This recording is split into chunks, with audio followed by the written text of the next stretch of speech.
नमस्कार। मैं सुनील स्वामी आपका हिंदी भाई सुनील स्वामी यूट्यूब चैनल पर स्वागत करता हूँ। अपनी क्लास चल रही थी भक्ति काल की। भक्ति काल में हमने राम काव्य धारा पढ़ ली। आज हम पढ़ेंगे कृष्ण काव्य धारा।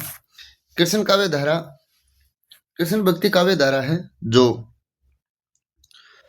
शुरू हुई, और कृष्ण भक्ति काव्य धारा का नाम किसके आधार पर रखा गया तो वो बात करेंगे हम।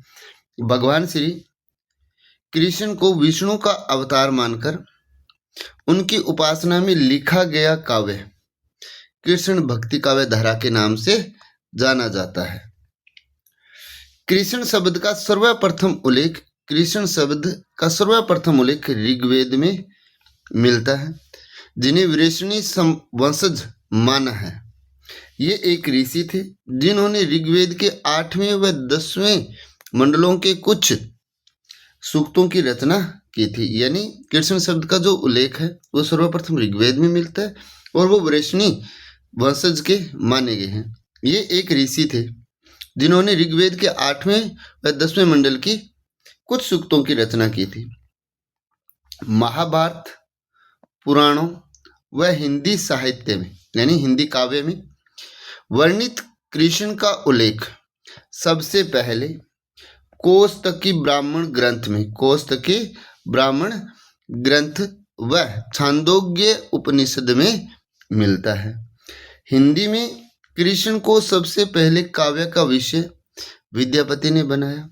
अपभ्रंश में कृष्ण का चित्रण करने वाले पहले कवि स्वयंभू है, जिसे डॉक्टर राम कुमार वर्मा ने हिंदी का पहला कवि कहा था। अब बात करते हैं कृष्ण भक्ति काव्य धारा के वास्तविक प्रतिष्ठापक कौन थे। तो वास्तविक प्रतिष्ठापक वल्लभाचार्य थे।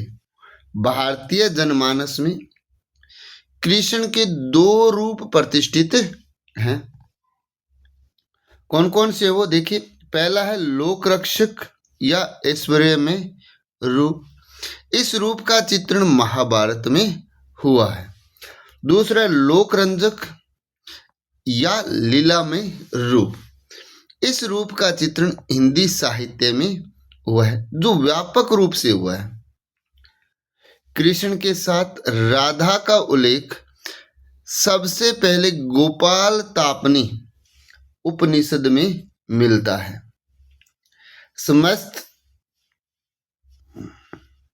समस्त कृष्ण काव्य का आधार श्रीमद् भागवत पुराण को माना जाता है। कृष्ण भक्ति के प्रमुख संप्रदाय हम पढ़ेंगे। कृष्ण भक्ति के प्रमुख संप्रदाय वो कौन कौन से देखिए। पहला वल्लभ संप्रदाय, जिसे रुद्र संप्रदाय भी कहा गया है। इसके संस्थापक वल्लभाचार्य थे। दूसरा जो संप्रदाय है वो है राधा वल्लभ संप्रदाय।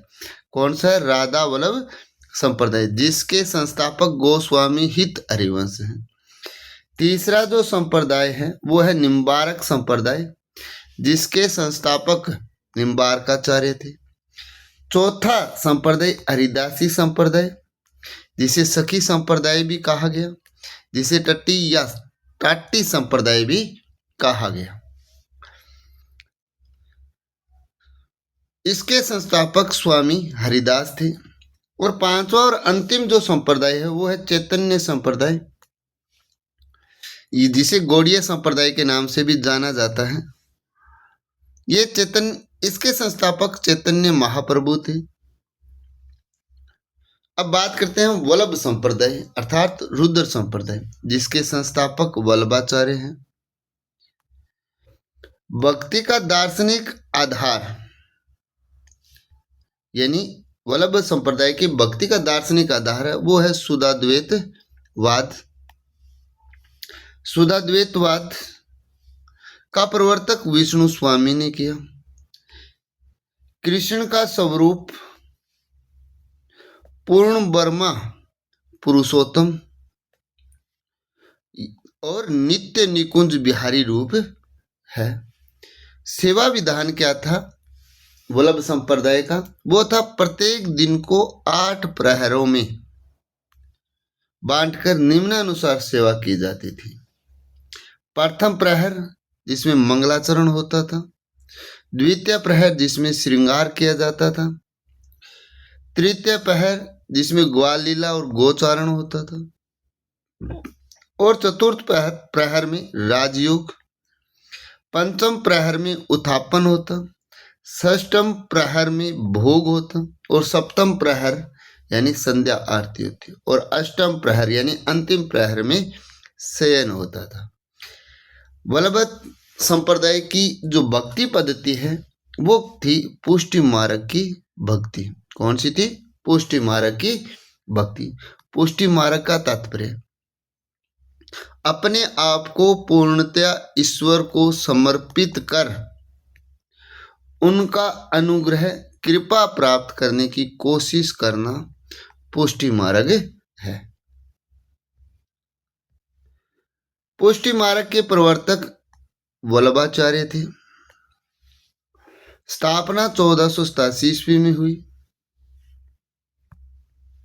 पुष्टि मार्ग में भक्तों की श्रेणी 4 मानी जाती है। कितनी मानी जाती है? 4। कौन कौन सी है? पहली है प्रवाह पुष्टि भक्त, जिसमें गृहस्थ या संसार में रहकर ईश्वर की उपासना करने वाला होता है। मर्यादा पुष्टि भक्त संसार के सुखों को त्याग कर ईश्वर की आराधना करना। पुष्टि भगत जिसे ईश्वर की आराधना या भक्ति दर्शन का व्यसन हो जाता हो। शुद्ध पुष्टि भक्त पूर्णतया ईश्वर पर आश्रित रहकर उनका गुणगान करने वाला। पुष्टि मार्ग तक पहुंचने के मार्ग और पुष्टि मार्ग की भक्ति के भेद। मर्यादा पहला मार्ग है मर्यादा मार्ग। वेद आदि धर्म ग्रंथों में वर्णित नियमों के अनुसार आराधना करना। प्रवाह मार्ग संसार या गृहस्थ में रहकर उपासना करना। पुष्टि मार्ग पूर्णतया ईश्वर पर आश्रित रहना। फिर बात करते हैं आचार्य रामचंद्र शुक्ल ने इन तीनों मार्गों को क्या कहा है। तो आचार्य रामचंद्र शुक्ल ने तीनों मार्गों को 3 जीव कहा है। वल्लभ संप्रदाय की प्रधान पीठ या गद्दी सिंहड़ नाथद्वारा, राजसमंद जिला राजस्थान यानी राजसमंद जिला है। गांव कौन सा है? सिंहड़ यानी नाथद्वारा, राजस्थान राज्य था। समय था महाराजा राजसिंह के शासनकाल में स्थापित किया गया। श्रीनाथ जी के मंदिर का निर्माण वल्लभाचार्य ने विक्रमी संवत 1576 ईस्वी में गोवर्धन क्षेत्र में आरंभ किया। इसके शिल्पकार पूर्णमल खत्री थे। बाद में औरंगजेब के आक्रमण के भय से वल्लभ संप्रदाय में दीक्षित भक्त कवि दामोदर दास जी इस मूर्ति को नाथद्वारा में स्थापित करवा दिया। दामोदर दास जी ने इस मूर्ति को कहाँ स्थापित करवा दिया? तो नाथद्वारा में। वल्लभ संप्रदाय में विठलनाथ व वल्लभाचार्य के समय कुल 252 व्यक्ति दीक्षित थे। इनमें से 1565 ईस्वी में विठलनाथ ने 4 अपने पिता के शिष्य लेकर अष्ट छाप की स्थापना की। यानी प्रश्न ये आता है कि अष्ट छाप की स्थापना कब की? तो 1565 ईस्वी में की। और किसने की? तो विठलनाथ ने की।